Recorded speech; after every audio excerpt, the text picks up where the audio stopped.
Hello my friends, আজকে তোমাদের আরেকটা নতুন রেসিপি নিয়ে চলে এসেছি। এটা হচ্ছে সালমন ফিশ, সালমনের। তো এটা হচ্ছে ফ্রোজেন করা সালমন আর কি, রেডি করা আছে। তো আমার বাসায় আজকে একটা গেস্ট আসবে, আমি দেখাবো কিভাবে সহজ পদ্ধতিতে। তার আগে এই যে আমার সবজি যেগুলো ছিল আমার ফ্রিজের মধ্যে, এখন আপনাদেরকে কেটে কেটে একে একে দেখাই। এটা হচ্ছে সেদানো, এটা মানে বাঙালিরা খায় না, বাঙালিদের বাসায় এটা আপনি কখনোই পাবেন না। আমাদের বাংলাদেশের মানুষদের ইতালিতে যায় তাতে তো বেশি খাবারে যায় ইতালিতে, কারণ কি জানেন আমাদের বাঙালিরা অনেক লোভী।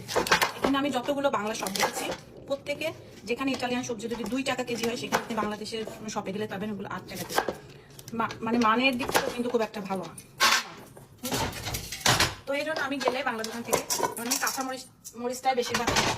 তাছাড়া এত দাম দিয়ে আমি কখনো খেতাম না, কারণ আপনারা অনেকেই যারা ইউরোপে থাকে এখানে আপনারা জানেন এটা সবারই কিন্তু একটা নির্দিষ্ট একটা ইনকাম, সেই ইনকাম দিয়ে এরকম না। কারণ বাঙালিরা যে সবজিটা বিক্রি করে এটা কিন্তু ইটালিতে তৈরি, এমন না যে বাইরে থেকে আসে, ম্যাক্সিমাম কিন্তু ইটালিতে তৈরি। এরা আবার ধর্মের কথা বলে, দেশের কথা বলে, কালচারের কথা বলে, কিন্তু এদের দোকানে কিছু বাঙালিরা থাকে, তাদের সকাল থেকে রাত পর্যন্ত খাটায়, কিন্তু বেতনও ঠিক মতো দেয় না, কাজের কন্ট্রাক্ট কিন্তু করে না। সেই ক্ষেত্রে ইটালিয়ানরা কিন্তু অনেক ভালো। আমার কাছে 3 ধরনের ক্যাপসিকাম আছে, এগুলো নষ্ট হয়ে যাবে, কিছুদিন ধরে ফ্রিজে আসে, আমি ভাবলাম সবগুলো কেটে ফেলি, তারপরে দেখাচ্ছি বাকি। তো এটা আমি এক এক কেজি ছোট ছোট করে কেটে দিই, এর সাথে সালমন পিস হবে মানে। তারপরে একটা শেষে আমি একটা ফ্রুটসও কাটবো। এটা আমার রান্নার ভিডিও অনেকে পছন্দ করে, আমি অল্প সময়, আমাকে একদম ম্যাক্সিমাম আধা ঘন্টার মধ্যে আমার কিন্তু এটা আলু, ঠিক আছে। আলু কেটে দিচ্ছি, এর মধ্যে 2টা আলু দিব, কারণ যেহেতু কার্বোহাইড্রেট নাই, তো সেক্ষেত্রে একটু কার্বোহাইড্রেট ভাতের পরিবর্তে যে আলু দিলাম ভিতরে, ঠিক আছে।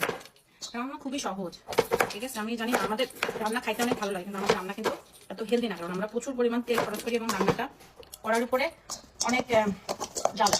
এটা আপনারা অনেকে চিনেন, অ্যাসপেরাজি বলে ইতালিতে, অন্যান্য দেশে কি বলে আমি জানি না। এটা এইভাবেই দিয়ে দেবো, ঠিক আছে। এটা হচ্ছে ফিনক্কি, আমার ফিনক্কি কিন্তু আমি ক্রুদো খাই, মানে কি বলে এটাকে, এমনিতে কাঁচা খাই। সাথে টমেটো আছে, এটা হচ্ছে সেদানো, সেদানো তো আগে ছিল, এটা আবার বিক্রি হয়ে গেছে। হাইলাইট সেদানো, এর মধ্যে দিয়ে দিলাম। আমার বাসায় গাজরও দেখে আছে, কয়েকটা গাজরও কেটে দিয়ে দিই। ওয়াও, সারোলা পড়ে গেছে। এটা একটা আদা করে দিই, 1 পিস বেগুনের ইউ ছিল, এটাও দিয়ে।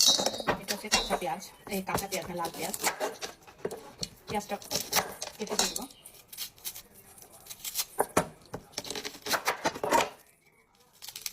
আমার কাছে রান্না চলে আসে পেঁয়াজ খাইতে খাইতে। ইটালিতে প্রচুর পরিমাণ পরোটা বেড়ে গেছে, কেউ জামাই সংসার করতে চায় না, কারণ বাংলাদেশ থেকে বেটারা বিয়ে করে নিয়ে আসে কচি মাল, সব মুদি দোকানের সাথে এর সাথে ওর সাথে সব চলে এত পরিমাণ। এখন মহিলার এখানে যার কাছে টাকা তার কাছে ধরেন সব কিছু দিয়ে গাড়ি কাছে। এটা হচ্ছে রসুন, রসুন এই রাস্তায় দিয়ে দেবো, আই লাভ রসুন। কিছু কিছু জিনিস পেয়ে রাখি সকালে উঠাইতেছে, করলো সিলা রসুন যে কোথায় বিক্রি করতে পাওয়া যায় আমি কিন্তু জানি না, আমাকে তোমার একটু জানাবো। টমেটোটা কেটে দিই, এটা কিন্তু তেল ছাড়া এখন হবে না, আপনাদের একটু অন্যভাবে দেখাবো। হালকা একটু পানি দিব,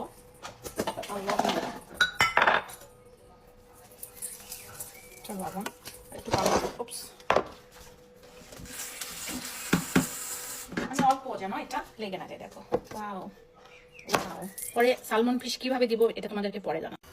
এই যে দেখেন আমি জাস্ট ঢেকে দিছি, এটা কিছুক্ষণ হবে, যখন দেখবো পানি ছেড়ে দিচ্ছে, নরম হয়ে গেছে, তখন আমি আরেকটা সারপ্রাইজ নিয়ে আসতেছি। এই যে এখন আপনাদের দেখায় যে সালমন ফিশ যেটা ফ্রোজেন এখনো আছে, আর আমার এই যে সবজি অলমোস্ট হয়ে গেছে, আমি এর উপরে এই 2টা দিয়ে দিলাম।